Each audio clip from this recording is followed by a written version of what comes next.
olacaq Unit 34 Listening. Mən artıq qulaq asmışam.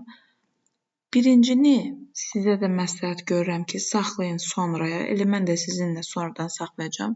Qulaq asası əslində özüm mən belə tık işarələmişdim, sadəcə sizə görə sildim sonra. Siz də dinləyərkən birinci rekordu dinləmədən öncə tekstlə tanış olursunuz, suallarla. Daha sonra dinləyərkən də not götürürsünüz ki, sizə kömək olsun.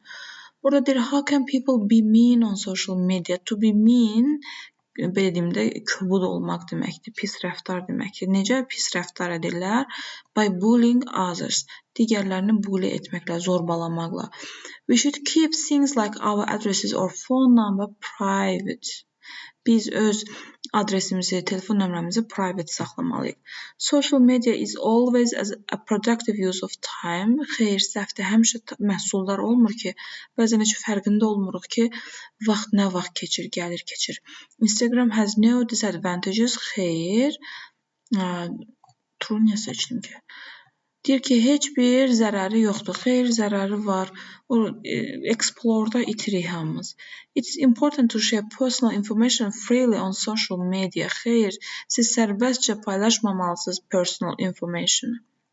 We should share private information only with trusted people. True. Bir də nə deyir? Burada artıq mən rahatca seçə bilərəm. Təkcə faydadan danışmır, təkcə zərərdən danışmır, populyarlığından danışmır, önəmindən danışmır. Əksinə, necə safely, təhlükəsiz şəkildə istifadə edə biləcəyimizi vurğulayır. Bu qədər.